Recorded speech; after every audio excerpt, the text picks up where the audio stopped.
اول مره تنشر دولي واخترت مجله Q1 و Q2، خلي بالك دي مش دايما احسن بدايه.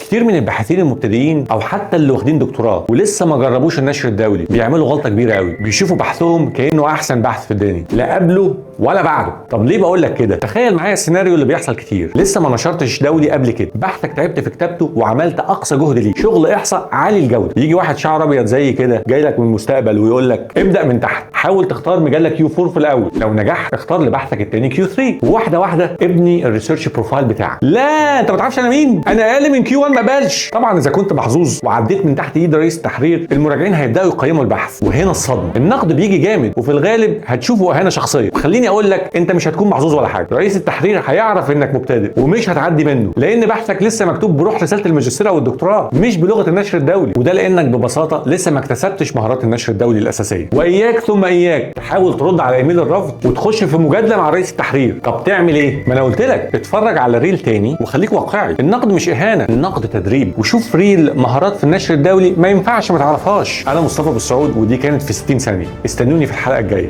سلام.